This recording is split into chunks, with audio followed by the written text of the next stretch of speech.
న్యూస్8 news కి స్వాగతం. కూటమి ప్రభుత్వం అధికారంలోకి వచ్చి 7 నెలలు పూర్తయినా ఒక్క హామీ కూడా పూర్తి స్థాయిలో నెరవేర్చలేదు అని అనంతపురం మేయర్ వసీం విమర్శించారు. ఎన్నికలకు ముందు విద్యుత్ ఛార్జీలు పెంచబోమని హామీ ఇచ్చి అధికారంలోకి రాగానే ఆ హామీని తొంగలో తొక్కారని ఆరోపించారు. కూటమి ప్రభుత్వ వైఫల్యాలను ఎండగడుతూ వైసీపీ చేపట్టిన ఆందోళన కార్యక్రమాలు విజయవంతమయ్యారని అన్నారు. ఈ నేపథ్యంలోని అనంతపురం అర్బన్ ఎమ్మెల్యే దగ్గుబాటి ప్రసాద్ వైసీపీపై ససత్య ఆరోపణలు చేశారన్నారు. అనంతపురం నగరపాలక సంస్థ కమిషనర్ నాగరాజు వైసీపీ నాయకులు ఒత్తిడి కారణంగా వెళ్లిపోయారని ఆరోపించడం సబబు కాదు అన్నారు. కమిషనర్ నాగరాజు ఎందుకు వెళ్లారని విచారణ జరిపితే ఎవరి ఒత్తిడి కారణంగా కమిషనర్ వెళ్లిపోయారు, ఎవరు దుర్భాషలాడితే కమిషనర్ వెళ్లిపోయారు అన్న విషయం వెలుగులోకి వస్తుందని మేయర్ వసీం అన్నారు. గత 7 నెలల కింద అనంతపురంలో అభివృద్ధి ఎలా జరిగింది, కూటమి అధికారంలోకి వచ్చిన 7 నెలల్లో ఇలాంటి అభివృద్ధి జరిగిందో ప్రజలు అడిగితే తెలుస్తుందని చెప్పారు. కూటమి ప్రభుత్వం అధికారంలోకి వచ్చి 7 నెలలు కాబోతుంది. ఈ 7 నెలల్లో ఎన్నికలకు ముందు ఏవైతే కూటమి ప్రభుత్వం హామీలు ఇచ్చారో సూపర్ 6 అని చెప్పి, రైతుల సమస్యలు మేము పరిష్కరిస్తామని చెప్పి, కరెంట్ ఛార్జెస్ పెంచమని చెప్పి ఆ రోజు హామీలు ఇచ్చి ఏ విధంగా ప్రజల్ని మభ్యపెట్టి ప్రజల్ని మోసం చేసి అధికారంలో వచ్చిన విషయం కూడా మనందరం కూడా ఒకసారి గమనించాలా.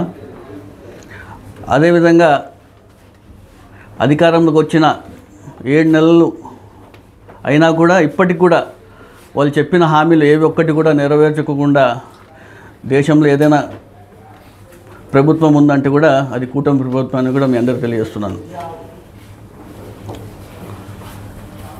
ప్రభుత్వ వైఫల్యాల్ని వైఎస్ఆర్సీపీ నాయకులు కానివ్వండి, కార్యకర్తలు కానివ్వండి ప్రభుత్వ దృష్టికి తీసుకెళ్తుంటే ఏ విధమైన వాళ్ళపైన కేసులు పెట్టడం కానివ్వండి, ఏ విధమైన ఇబ్బంది పెట్టే రకం కూడా మనమందరం కూడా ఒకసారి గమనించాలి.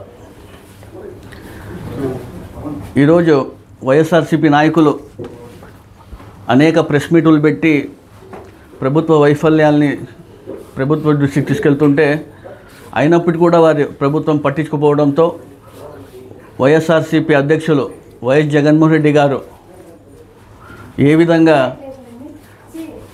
ఎన్నిసార్లు మనం చెప్పినా కూడా వీళ్ళు పట్టించుకోవడం లేదు, అవునా ఎన్నిసార్లు చెప్పినా పట్టించుకోవడం లేదు అవును. అదేవిధంగా ఏ విధమైన స్పందన లేకపోవడంతో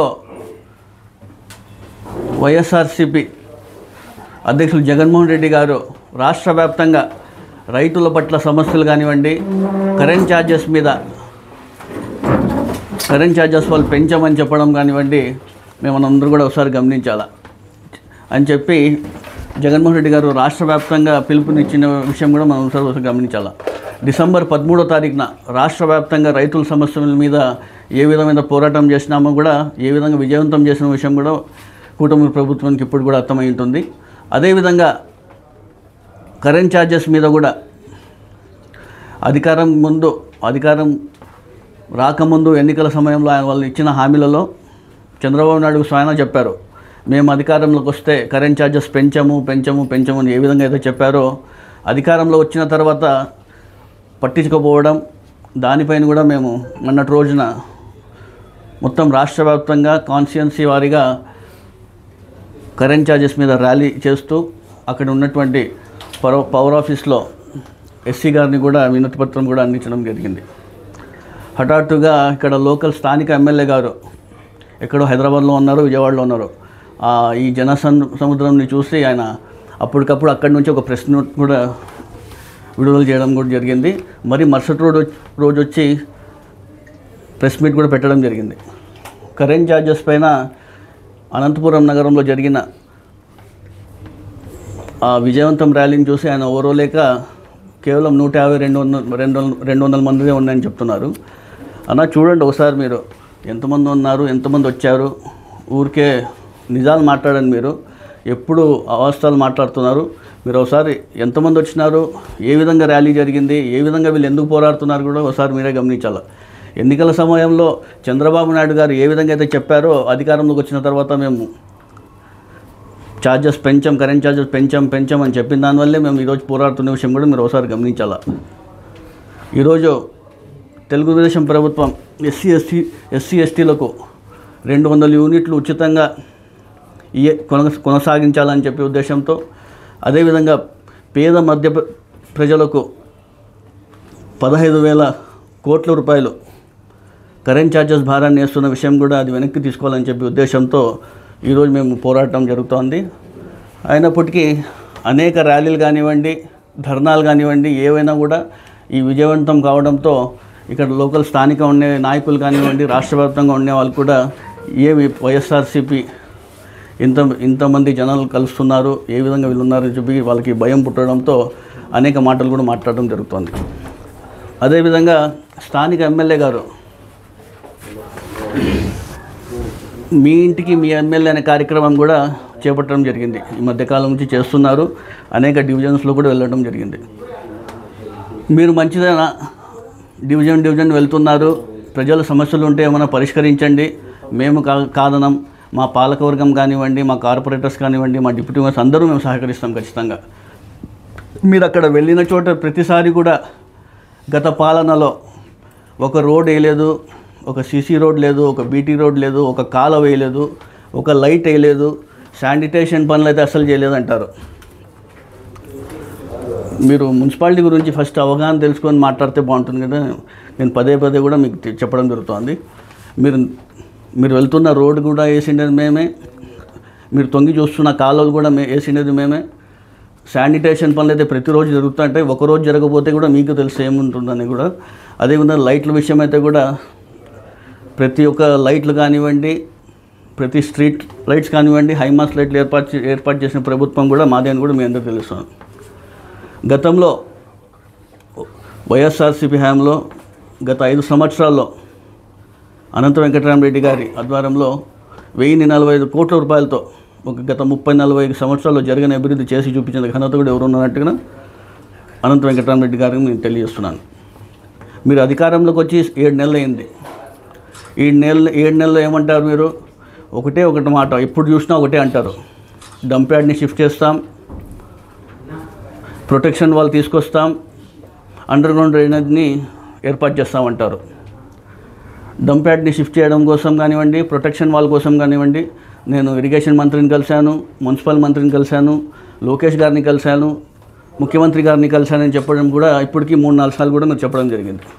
మీరు చేస్తామంటే మేము ఖచ్చితంగా సహకరిస్తామని కూడా మీ అందరికి తెలియజేస్తున్నాను. అదేవిధంగా 4 గోడల మధ్య ఒక మాట మాట్లాడతారు మీరు కౌన్సిల్ హాల్లో. జూలై 10వ తారీఖున కౌన్సిల్ సమావేశంలో డంప్ యార్డ్లో అవినీతి జరిగిందని చెప్పడం జరిగింది.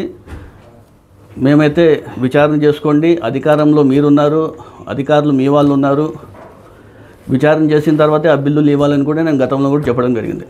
మరి ఆయన డిసెంబర్ 17వ తారీఖున ఏదైతే కౌన్సిల్ సమావేశం జరిగిందో ఆ రోజు ఏమంటారు? చెత్త అంతా ఎక్కువైపోయింది, దాని బిల్లులు అన్నీ తొందరగా ఇచ్చేద్దామంటారు. మరి మరుసటి రోజే మీడియా వాళ్ళతో ఏమంటారు? డంప్ యార్డ్లో అవినీతి జరిగిందంటారు. 4 గోడల మధ్యలో ఒకటి మాట్లాడతారు, బయట మీడియా మీదకి వచ్చినా ఇంకొక మాట అంటారు. మీరు ఇవన్నీ కూడా మీరు నిజాలు తెలుసుకొని మాట్లాడితే బాగుంటుందా? నిజాలు ఏమున్నాయి? నిజంగానే నిజాలు మాట్లాడితేనే ప్రజలందరూ కూడా చూస్తుంటారు. ఒక హోదా కలిగిన పదవిలో ఉన్నారు మీరు, నిజాలు మాట్లాడితే బాగుంటుందని మీ అందరికీ తెలుస్తున్నాను. అదేవిధంగా మొన్నటి రోజు కమిషనర్ గారు నాగరాజ్ గారు వైఎస్ఆర్సీపీ ఒత్తిడి వల్లే, వైఎస్ఆర్సీపీ దొంగ బిల్లుల వల్లే ఆయన ప్రెషర్ తట్టుకోలేక వెళ్ళిపోయినా అంటున్నాడు. ఆఫీస్లో కాదు, అనంతపురం ప్రజలను ఎవరినాడు కూడా చెప్తారు.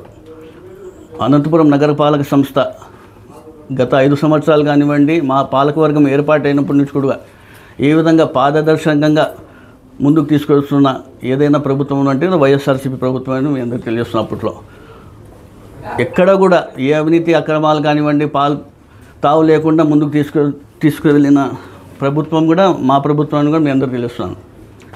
గత 7 నెలల ముందు ఏ విధంగా అనంతపురం నగరం ఉండేది, ఇప్పుడు అనంతపురం నగరం ఏ విధంగా ఉందో ప్రజల్లో ఏ విధమైన చర్చ ఉందని కూడా ప్రజలే చెప్తారు. మీరు అనవసరంగా వైఎస్ఆర్సీపీ వాళ్ళు దొంగ బిల్లులు పెట్టుకొని ముందు ఆయన ప్రెషర్తో వెళ్ళిపోయినారని మీరు చెప్పడం జరుగుతుంది. నేను ఒకటి చెప్తున్నాను, అధికారులంతా మీ వాళ్ళే ఉన్నారు. ఎంక్వైరీ ఏంటి? దీనిపైన కూడా ఎంక్వైరీ చేస్తే కదా తెలుస్తుంది. కమిషనర్ గారు ఎవరి బలవంతం మీద వెళ్ళిపోయినారు, ఎవరు బెదిరింపులతో వెళ్ళిపోయినారు, ఎవరు దుర్భాషణలు వాడినారు కూడా కమిషనర్ గారిని అడిగితే కూడా తెలుస్తుంది. ఇవన్నీ కూడా ప్రజలు గమనిస్తున్నారు. ఏవి పడితే అవి మాట్లాడితే కూడా ప్రజలు ఎవరు నమ్మే పరిస్థితులని నేను తెలియజేస్తున్నాను. ఇంకోటి ఏమైనా చేస్తే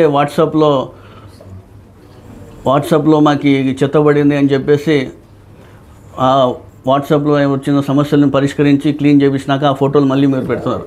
అలా చెప్పుకుంటే పోతే మేము వాట్సాప్ మా పాలకవర్గం ఏర్పాటైన తర్వాతే మేము ఏర్పాటు కూడా చేయడం జరిగింది. దాదాపుగా 3 సంవత్సరాల ముందే ఒక వాట్సాప్ నెంబర్ని కూడా పెట్టడం జరిగింది. మేము రోజుకి 10-15 వాట్సాప్ సమస్యలు వస్తుంటాయి మాకు. మీ హోదాలో ఉన్న ఎమ్మెల్యేగా హోదా ఉండే మీరు వాట్సాప్లో ఈ సమస్య వచ్చింది నేను పరిష్కరించినా అని చెప్పి మీరు ప్రెస్కి పెడుతుంటే మాకే ఆశ్చర్యంగా ఉంది అవన్నీ కూడా. అదొకటి. అదేవిధంగా ఎక్కడ పోయినా కూడా ఏ సందులో పోయినా కూడా అవినీతి జరిగింది, అక్రమాలు జరిగినాయి, అభివృద్ధి జరగలేదని చెప్తారు మీరు. నేను చెప్తాను, గతంలోనే చూసుకుంటే దాదాపుగా సంవత్సరం కిందే మేము తీసుకుంటే